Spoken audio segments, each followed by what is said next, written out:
History যদি আমরা পিছনের দিকে যাই, অনেক বিশেষ করে আর্জেন্টাইন এবং ইংলিশদের মধ্যে যে একটা দ্বৈরথ অনেক আগে থেকে, 82 থেকে শুরু হয়েছে, সেই ফকল্যান্ড যুদ্ধ থেকে, এবং 86 বিশ্বকাপে ম্যারাডোনা হ্যান্ডস অফ গড গোল যেটা বলি, এবং পাশাপাশি 98-এর কথা বলো, ডেভিড বেকহামের রেড কার্ড। সো আমার মনে হয় যে এইটা ঘটনাবহুল একটা ম্যাচ হতে যাচ্ছে, এবং বিশ্বকাপের আমার কাছে মনে হয়েছে আজকে একটা ফাইনাল ম্যাচ আজ রাতে যেটা আমরা দেখবো। হয়তো এই হচ্ছে ব্রাজিলের ফ্যান, তারা হচ্ছে কখনোই লয়াল না, তারা হচ্ছে তাদের আসলে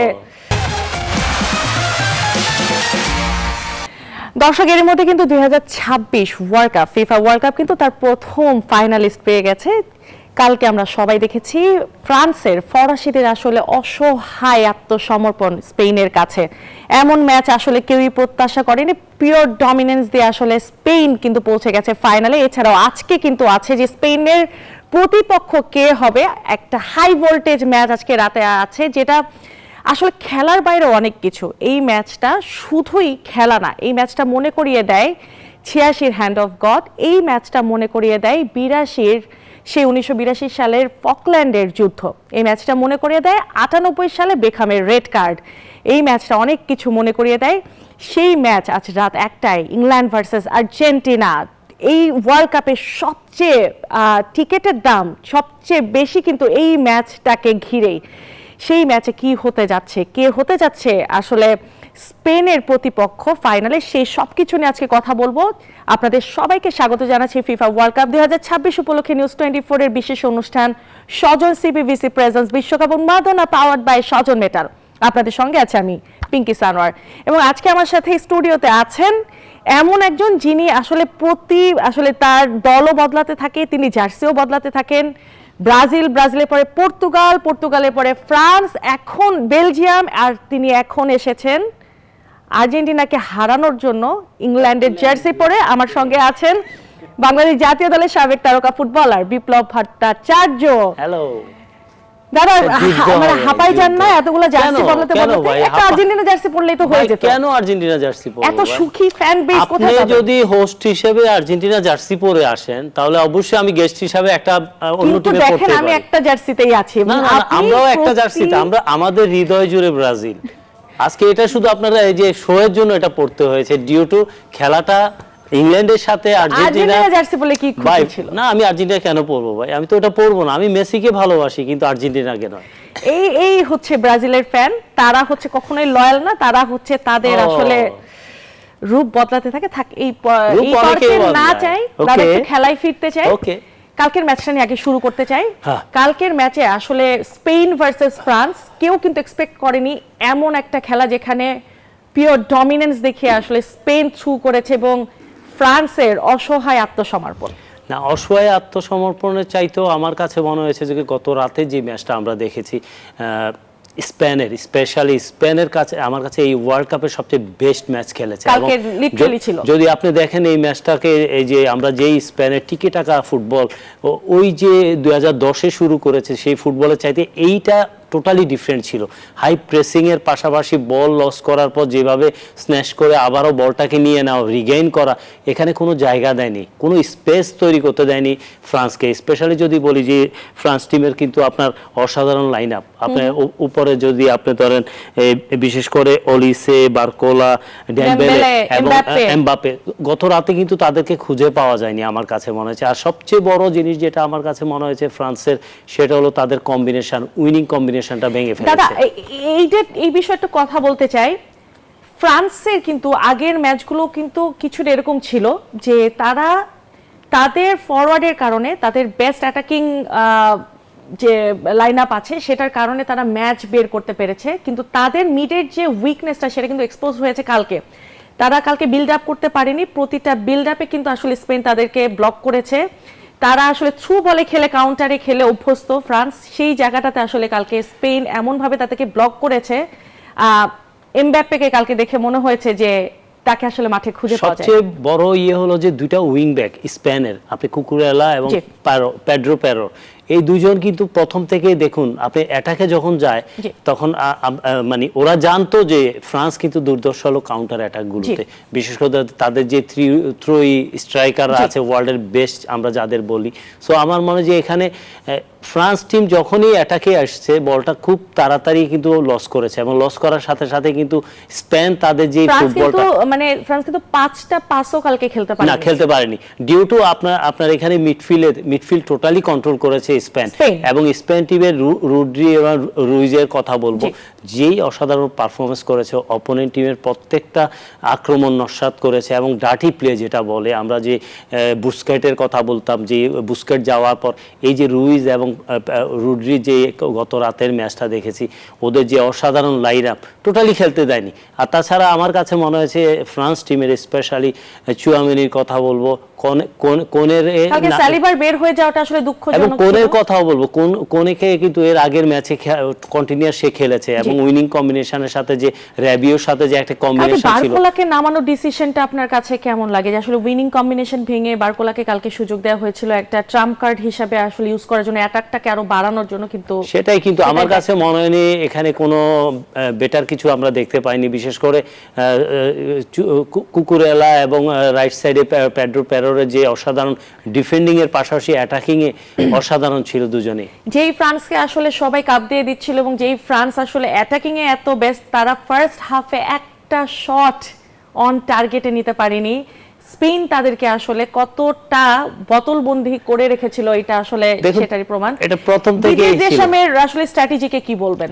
দেখুন দিদিয়ের দেশম মনে ভেবেছিল যে তাদের যে প্রত্যেকটা ম্যাচ যদি দেখেন, প্রায় 6টা ম্যাচ খেলেছে গত রাতে, 7টা ম্যাচ চলে গেছে ওদের, 6 ম্যাচে 16 গোল করা একটা দল এই ম্যাচে গোল পাবে না, অসম্ভব ছিল। এবং প্রত্যেকটা জায়গায় প্রত্যেক দলের সাথে কিন্তু তাদের 8 থেকে 10টা শুধু অন টার্গেটে গোলের শট ছিল। সো আমার মনে হয় যে এই ম্যাচটায় কোনো সুযোগ দেয়নি। স্পেনও কিন্তু আসলে ফাইনাল থার্ডে কিছুটা ব্লান্ডার করেছে, তারা সব সময় করেছে, তাদের নাম্বার 9 যে নেই সেই জিনিস কিন্তু ভিজিবল না হলে কিন্তু কালকে স্পেন আসলে আরো গোল পেত। দেখুন স্পেন কিন্তু কখনোই এই যে নাম্বার 9 নিয়ে চিন্তা করে না, ওদের যে কেউ গোল করার মতো সক্ষমতা আছে। আপনি যদি সেকেন্ড গোলটা দেখেন, ওলমো এবং পেড্রো পেরোরের যে কম্বিনেশন, সুপার কম্বিনেশন দুজনের পজিশনে, এবং এখানে সবচেয়ে ইম্পর্টেন্ট রোলটা প্লে করেছে ইয়ামাল যখনই বলটা ওরা দুজনে কম্বিনেশন করছিল, ইয়ামাল সাইডে যাচ্ছিল, তখন সবাই ফোকাস করেছে ইয়ামালকে, কিন্তু পেড্রো পেরো টোটালি ফ্রি হয়ে গেছে, ইজিলি গোলটা করতে পেরেছে, অসাধারণ গোলটা ফিনিশ করেছে।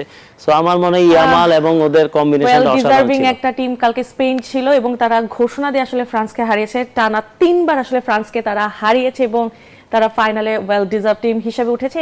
একটা বিরতিতে যেতে হচ্ছে, বিরতি থেকে ফিরে কথা বলবো আজকের আসলে সেমিফাইনাল নিয়ে, কাঙ্ক্ষিত সেমিফাইনাল। সজন সিবিবিসি প্রেজেন্স বিশ্বকাপ উন্মাদনা পাওয়ার্ড বাই সজন মেটালে। নিচ্ছি বিরতি, কোথাও যাবে না, will be right back. Sajan সিবিবিসি presence বিশ্বকাপ উন্মাদনা পাওয়ার্ড বাই সজন মেটালে কথা বলছি বিপ্লব ভট্টাচার্যের সাথে। দাদা, যেমনটি বলছিলাম, আজকে কিন্তু আর একটা ফাইনাল আছে, যেখানে আসলে Argentina versus England, high voltage match. কি মনে হচ্ছে একটা প্রেডিক্টেড লাইন? আপনি আসলে ব্রেকে কথা বলছিলাম যে আর্জেন্টিনা কিন্তু আজকে 3-5-2 খেলতে পারে, যেখানে ইংল্যান্ডের খেলার সুযোগ আছে 4-3-2-1। সো আসলে এই ম্যাচটা নিয়ে যদি বলি যে এটার অনেক হিস্ট্রি যদি আমরা পিছনের দিকে যাই, অনেক, বিশেষ করে আর্জেন্টাইন এবং ইংলিশদের মধ্যে যে একটা দ্বৈরথ অনেক আগে থেকে, 82 থেকে শুরু হয়েছে, সেই ফকল্যান্ড যুদ্ধ থেকে, এবং 86 বিশ্বকাপে ম্যারাডোনার হ্যান্ডস অফ গড গোল যেটা বলি, এবং পাশাপাশি 98-এর কথা বলো, ডেভিড বেকহামের রেড কার্ড। সো আমার মনে হয় যে এইটা ঘটনাবহুল একটা ম্যাচ হতে যাচ্ছে, এবং বিশ্বকাপের আমার কাছে মনে হয়েছে আজকে একটা ফাইনাল ম্যাচ, আজ রাতে যেটা আমরা দেখবো, হয়তো আগামীকাল মর্নিং আমাদের।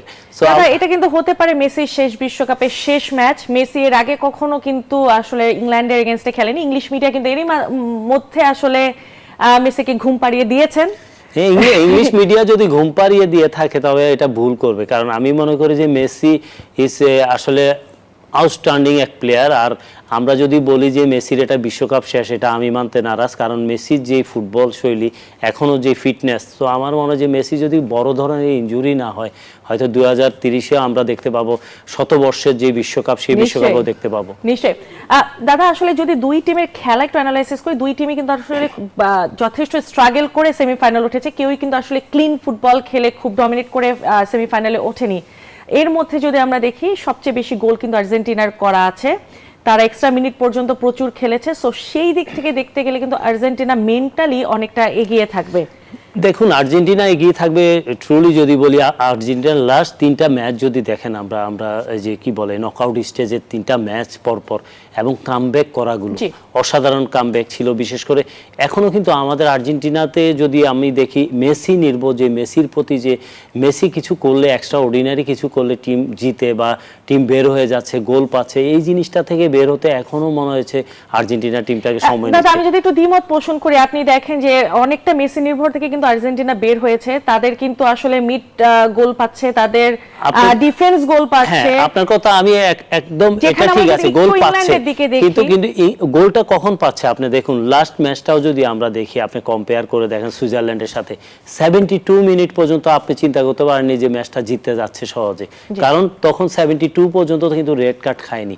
যখনই রেড কার্ড খেয়েছে প্রায় 50 মিনিট সুইজারল্যান্ড দর্জন নিয়ে ফুটবল খেলেছে, তখনই স্পেসগুলো তৈরি হয়েছে, আলভারেজ গোল করতে পেরেছে। সো আমার মনে হয় যে এখানে আমরা যদি দেখি কম্পেয়ার করেন আপনার শক্তিমত্তাও যদি দেখেন, এই আর্জেন্টিনা কিন্তু এইবারের বিশ্বকাপে প্রথম দেখেছি যে একদম শুরুটা করেছে সে চ্যাম্পিয়নের মতো এবং অসাধারণভাবে শুরু করেছে। পরবর্তী ম্যাচগুলো যে ক্যাপ ভার্দে থেকে শুরু করে ম্যাচ বাই ম্যাচ যদি আমরা দেখি স্ট্রাগল করেছে। আমরা যদি দেখি যে আসলে ইংল্যান্ড কিন্তু ট্রানজিশনাল কাউন্টারে যায় না, তারা অনেক প্রোগ্রেসিভ ফুটবল খেলে, তারা কিন্তু স্লোলি বিল্ড আপ করে আগায় এবং তারা কিন্তু অনেকটা জুড বেলিংহাম এবং হ্যারি কেনের উপর আসলে নির্ভরশীল। তারা 16টা গোল করেছে এবং 16টাই কিন্তু দেখা যাচ্ছে যে 15টা গোলই কিন্তু এই দুজনের কাছ থেকে এসেছে। গর্ডন অসাধারণ অ্যাসিস্ট করছে। অন্যদিকে যদি আমরা দেখি আর্জেন্টিনাও কিন্তু মিড আসলে কন্ট্রোল করে খেলে।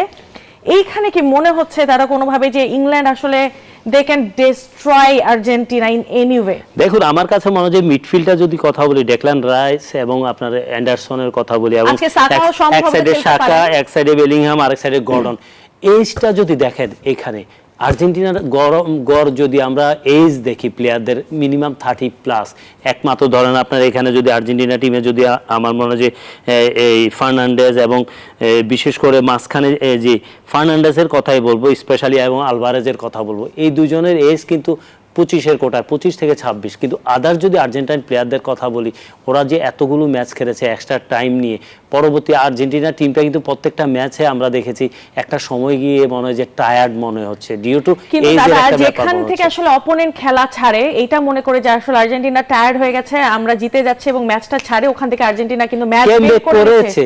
সো এটাও কিন্তু একটা স্ট্র্যাটেজি হতে পারে। স্পেসগুলো যদি আপনি দেখেন, আমরা কেপ ভার্দে থেকে শুরু করে লাস্ট ম্যাচটাও যদি দেখেন এবং মিশরের ম্যাচ দেখেন এবং সুইজারল্যান্ডের ম্যাচটা দেখেন, 3টা ম্যাচ যদি আপনি কম্পেয়ার করেন, কখন আর্জেন্টিনা গোলগুলো করেছে। কিন্তু 48টা দলের মধ্যে এমন কামব্যাক দেওয়ার মতো দলও কিন্তু একটাও নেই আর্জেন্টিনা। আমার কাছে মনে হয়নি, দেখিনি এখন পর্যন্ত।